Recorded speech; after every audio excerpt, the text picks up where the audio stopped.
Assalamualaikum warahmatullahi wabarakatuh. Bertemu kembali dengan saya Ririn Widyastuti pada mata kuliah Antropologi Kesehatan. Pada hari ini kita akan mempelajari tentang proses sosial dan interaksi sosial. Capaian pembelajaran pada pertemuan kali ini adalah setelah adik-adik menyelesaikan kegiatan pembelajaran tentang proses sosial dan interaksi sosial, diharapkan adik-adik mampu menjelaskan tentang definisi proses sosial, pengertian interaksi sosial, dan sumber interaksi sosial. Definisi proses sosial. Proses sosial merupakan cara-cara berhubungan yang dilihat apabila terdapat orang perorangan dan kelompok-kelompok sosial saling bertemu dan menentukan sistem serta bentuk hubungan tersebut atau apa yang akan terjadi apabila ada perubahan-perubahan yang menyebabkan terjadinya perubahan pada pola kehidupan yang telah ada. Proses sosial dapat diartikan sebagai pengaruh timbal balik antara berbagai segi kehidupan bersama. Sebagai contoh, pengaruh mempengaruhi antara sosial dengan politik, politik dengan ekonomi, ekonomi dengan hukum, dan seterusnya. Selanjutnya adalah interaksi sosial. Interaksi sosial merupakan proses hubungan sosial yang melibatkan antar individu, antar kelompok, ataupun antar individu dan kelompok. Interaksi sosial merupakan hubungan sosial yang dinamis antar perseorangan dan antar orang-orang perseorangan, antara perseorangan dan kelompok, dan antara kelompok dan kelompok. Faktor-faktor yang mendasari terjadinya interaksi sosial. Yang pertama adalah imitasi. Nah, salah satu segi positifnya dari imitasi ini adalah dapat mendorong individu untuk mematuhi kaidah dan nilai yang berlaku. Yang kedua, faktor sugesti. Faktor ini berlangsung apabila seseorang memberi suatu pandangan atau suatu sikap yang berasal dari dirinya yang kemudian dapat diterima oleh pihak lain. Yang ketiga adalah identifikasi. Identifikasi sebenarnya merupakan kecenderungan atau keinginan dalam diri seseorang untuk menjadi sama dengan pihak lain. Identifikasi sifatnya lebih mendalam dibandingkan imitasi, karena kepribadian seseorang dapat terbentuk atas dasar proses identifikasi. Yang terakhir adalah proses simpati. Sebenarnya ini merupakan suatu proses di mana seseorang merasa tertarik pada pihak lain. Di dalam proses simpati, perasaan memegang peranan yang sangat penting. Walaupun dorongan utama pada simpati adalah keinginan untuk memahami pihak lain dan untuk bekerja sama dengannya. Syarat terjadinya interaksi sosial. Interaksi sosial merupakan hubungan sosial yang dinamis yang menyangkut hubungan antara individu, kelompok, maupun individu dengan kelompok. Syarat-syarat terjadinya interaksi sosial ada dua.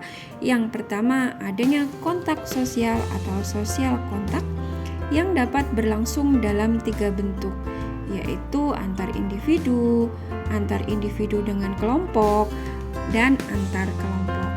Selain itu, suatu kontak dapat pula bersifat langsung maupun tidak langsung.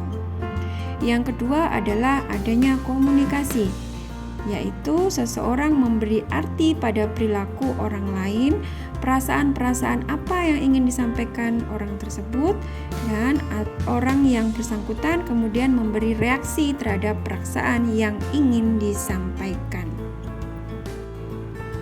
Kontak sosial dapat terjadi apabila ada orang perorangan. Misalkan seseorang dalam suatu anggota keluarga, dia akan mempelajari kebiasaan yang ada di keluarganya. Proses demikian terjadi melalui sosialisasi, yaitu suatu proses di mana anggota masyarakat yang baru mempelajari norma atau nilai masyarakat di mana dia menjadi anggotanya.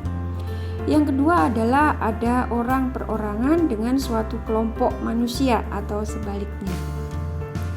Kontak sosial ini misalnya adalah seseorang yang merasakan bahwa tindakannya berlawanan dengan norma masyarakat atau apabila suatu partai politik memaksa anggotanya untuk menyesuaikan diri dengan ideologi dan programnya. Yang ketiga adalah antara suatu kelompok dengan kelompok manusia lainnya. Gilin dan Gilin mengelompokkan proses sosial yang timbul sebagai akibat adanya interaksi sosial, yaitu asosiatif dan kontroversi. Proses asosiatif dibagi menjadi 4. Yang pertama adalah kerjasama, akomodasi, asimilasi, dan terakhir adalah proses disosiatif. Proses asosiatif yang pertama adalah kerjasama. Kerjasama timbul apabila orang menyadari bahwa mereka mempunyai kepentingan yang sama dan pada saat yang bersamaan mempunyai cukup pengetahuan dan pengendalian terhadap diri sendiri untuk memenuhi kepentingannya tersebut. Kesadaran akan adanya kepentingan yang sama dan adanya organisasi merupakan fakta penting dalam kerjasama yang dibutuhkan. Bentuk-bentuk kerjasama yang pertama adalah kerjasama spontan, yaitu kerjasama yang tiba-tiba dilakukan. Yang kedua adalah kerjasama langsung, di mana kerjasama yang merupakan hasil perintah atasan atau penguasa. Yang ketiga adalah kerjasama kontrak, yaitu kerjasama atas dasar tertentu. Dan yang terakhir adalah kerjasama tradisional, yaitu kerjasama sebagai bagian atau unsur dari sistem sosial. Bentuk lain dari kerjasama yaitu kerukunan, yaitu yang mencakup tolong-menolong, gotong royong, kemudian bargaining, yaitu perjanjian mengenai pertukaran barang-barang dan jasa antara dua organisasi atau lebih. Yang ketiga adalah kooptasi, yaitu suatu proses penerimaan unsur baru dalam kepemimpinan atau pelaksanaan politik dalam suatu organisasi sebagai salah satu cara untuk menghindari terjadinya goncangan dalam stabilitas organisasi yang bersangkutan. Yang keempat adalah koalisi, yaitu kombinasi antara dua organisasi atau lebih yang memiliki tujuan yang sama. Koalisi dapat menghasilkan keadaan yang tidak stabil di awal waktu, karena kemungkinan dua organisasi tersebut memiliki struktur yang berbeda. Akan tetapi, maksud utama atau tujuan utamanya adalah untuk mencapai satu atau beberapa tujuan yang sama, maka sifatnya adalah kooperatif. Yang terakhir adalah joint venture, yaitu kerjasama dalam pengusahaan proyek-proyek tertentu, misalnya pengeboran minyak, pertambangan, perfilman. Proses asosiatif yang kedua adalah akomodasi. Akomodasi merujuk pada keadaan adanya suatu keseimbangan dalam interaksi antara orang perorangan, kelompok manusia yang berkaitan dengan norma sosial dan nilai sosial yang berlaku dalam masyarakat. Akomodasi menggambarkan suatu proses dalam hubungan sosial yang sama artinya dengan adaptasi dalam biologi. Tujuan akomodasi yang pertama adalah untuk mengurangi pertentangan antara orang atau kelompok manusia sebagai akibat perbedaan maksud dan tujuan.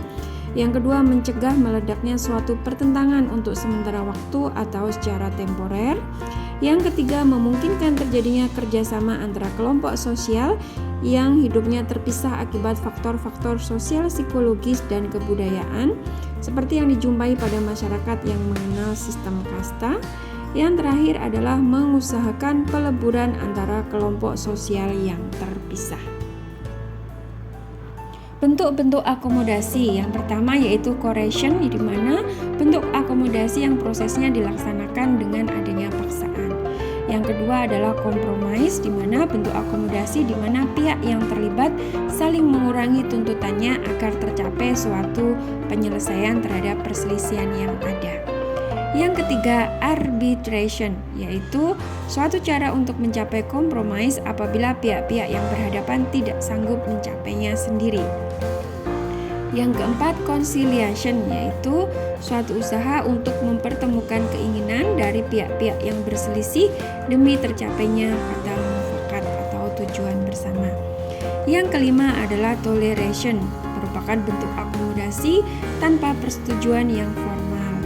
Yang terakhir adalah stalemate, di mana akomodasi di mana pihak yang bertentangan karena mempunyai kekuatan yang seimbang berhenti pada satu titik tertentu dalam melakukan pertentangannya. Yang terakhir adalah adjudication, di mana penyelesaian perkara atau sengketa di pengadilan. Hasil-hasil akomodasi. Yang pertama adalah akomodasi dan integrasi masyarakat.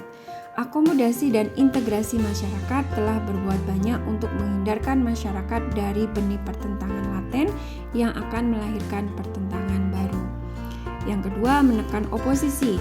Seringkali suatu persaingan dilaksanakan demi keuntungan suatu kelompok tertentu dan kerugian bagi pihak lain. Yang ketiga, koordinasi berbagai kepribadian yang berbeda, yaitu perubahan lembaga kemasyarakatan agar sesuai dengan keadaan baru atau keadaan yang berubah. Yang keempat adalah perubahan-perubahan dalam kedudukan. Dan yang terakhir adalah akomodasi membuka jalan ke arah asimilasi. Dengan adanya proses asimilasi, para pihak lebih saling mengenal dan dengan timbulnya benih toleransi mereka lebih mudah untuk saling mendekat. Proses asosiatif yang ketiga adalah asimilasi. Asimilasi merupakan proses sosial dalam taraf lanjut yang ditandai dengan adanya usaha untuk mengurangi perbedaan yang terdapat antara orang perorangan atau kelompok manusia dan juga meliputi usaha-usaha untuk mempertinggi kesatuan tindak, sikap, dan proses-proses mental dengan memperhatikan kepentingan dan tujuan bersama. Proses asimilasi timbul bila ada satu kelompok manusia yang berbeda kebudayaan, kemudian orang perorangan sebagai warga kelompok tadi saling bergaul secara langsung dan intensif untuk waktu yang lama, dan kebudayaan-kebudayaan dari kelompok-kelompok manusia tersebut masing-masing berubah dan saling menyesuaikan diri. Bentuk-bentuk interaksi sosial yang pertama adalah interaksi sosial bersifat suatu pendekatan terhadap pihak lain di mana pihak yang lain tadi juga berlaku sama. Yang kedua, interaksi sosial tersebut tidak mengalami halangan atau pembatasan. Yang ketiga, interaksi sosial bersifat langsung atau primer. Yang keempat, frekuensi interaksi sosial tinggi dan tetap, serta ada keseimbangan antara pola-pola tersebut. Artinya, stimulan dan tanggapan-tanggapan dari pihak yang mengadakan asimilasi harus sering dilakukan dan suatu keseimbangan tertentu harus dicapai dan dikembangkan. Faktor yang dapat mempermudah terjadinya asimilasi antara lain adanya toleransi, kesempatan yang seimbang di bidang ekonomi, sikap saling menghargai dan terbuka, adanya perkawinan campuran, dan adanya musuh bersama dari faktor penghalang terjadinya asimilasi, yaitu terisolasinya kehidupan suatu golongan tertentu dalam masyarakat. Kemudian yang kedua, kurangnya pengetahuan mengenai kebudayaan yang dihadapi dan sehubungan dengan itu seringkali menimbulkan faktor ketiga. Yang ketiga, adanya perasaan takut terhadap kekuatan suatu kebudayaan yang dihadapi. Yang keempat, perasaan bahwa suatu kebudayaan golongan atau kelompok tertentu lebih tinggi dibandingkan kebudayaan golongan atau kelompok lainnya. Yang kelima, dalam batas-batas tertentu, perbedaan warna kulit atau perbedaan ciri-ciri badan dapat pula menjadi salah satu penghalang terjadinya asimilasi. Selanjutnya, in-group feeling yang kuat menjadi penghalang berlangsungnya asimilasi. In-group feeling ini berarti adanya suatu perasaan yang kuat sekali bahwa individu terikat pada kelompok dan kebudayaan kelompok yang bersangkutan. Selanjutnya adalah gangguan dari golongan yang berkuasa terhadap minoritas lain. Apabila golongan minoritas lain mengalami gangguan dari golongan yang berkuasa. Dan yang terakhir adalah faktor perbedaan kepentingan yang kemudian ditambah dengan pertentangan-pertentangan pribadi. Yang terakhir adalah proses disosiatif. Proses disosiatif ini sering disebut sebagai oppositional process, yang persis halnya dengan kerjasama dapat ditemukan pada setiap masyarakat, walaupun bentuk dan arahnya ditentukan oleh kebudayaan dan sistem sosial masyarakat yang bersangkutan. Oposisi dapat diartikan sebagai cara berjuang melawan seseorang atau kelompok manusia untuk mencapai tujuan tertentu. Pola-pola oposisi tersebut dinamakan juga sebagai perjuangan untuk tetap hidup atau struggle for existence. Proses disosiatif dibagi menjadi dua, yaitu persaingan dan kontroversi. Persaingan atau kompetisi dapat diartikan sebagai suatu proses sosial di mana individu atau kelompok manusia yang bersaing untuk mencari keuntungan melalui bidang kehidupan yang pada suatu masa tertentu menjadi pusat perhatian umum, baik dilakukan oleh perseorangan maupun kelompok manusia, dengan cara menarik perhatian publik atau dengan mempertajam prasangka yang telah ada tanpa mempergunakan ancaman atau kekerasan. Tipe persaingan bersifat pribadi, yaitu individu perorangan bersaing dalam memperoleh kedudukan. Tipe ini biasa dinamakan dengan rivalry. Kemudian bersifat tidak pribadi, misalkan terjadi antara dua perusahaan besar yang bersaing untuk mendapatkan monopoli di suatu wilayah tertentu. Bentuk-bentuk persaingan ada persaingan ekonomi, persaingan kebudayaan, saingan kedudukan, dan peranan di dalam suatu masyarakat. Kontroversi merupakan bentuk proses sosial yang berada antara persaingan dan pertentangan atau pertikaian. Menurut Leo von Wies dan Howard, terdapat 5 jenis kontroversi, yaitu umum, itu seperti perbuatan penolakan, enggan, perlawanan, perbuatan untuk menghalang-halangi, protes, gangguan-gangguan, kekerasan, mengacaukan rencana. Kemudian kontroversi sederhana seperti menyangkal pernyataan orang lain, memaki-maki, memfitnah, melemparkan beban pembuktian pada orang lain. Yang ketiga, intensif, penghasutan, menyebarluaskan gosip yang mengecewakan pihak lain. Yang keempat, rahasia, mengumumkan rahasia orang lain, berkhianat. Yang terakhir adalah taktis, yaitu mengejutkan lawan, mengganggu, dan menguntungkan pihak lain. Tipe kontroversi itu ada kontroversi antar masyarakat setempat, tentunya ada kontroversi antar masyarakat setempat yang berlainan dan kontroversi antar golongan-golongan dalam suatu masyarakat setempat. Kemudian antagonisme keagamaan, ada kontroversi intelektual di mana sikap meninggikan diri dari mereka yang mempunyai latar belakang pendidikan yang tinggi atau sebaliknya. Dan yang terakhir adalah oposisi moral yang erat hubungannya dengan kebudayaan. Demikian penyampaian materi tentang antropologi kesehatan dengan capaian pembelajaran proses sosial dan interaksi sosial. Semoga setelah mengikuti pembelajaran kali ini, adik-adik dapat menguasai tentang apa itu proses sosial dan interaksi sosial.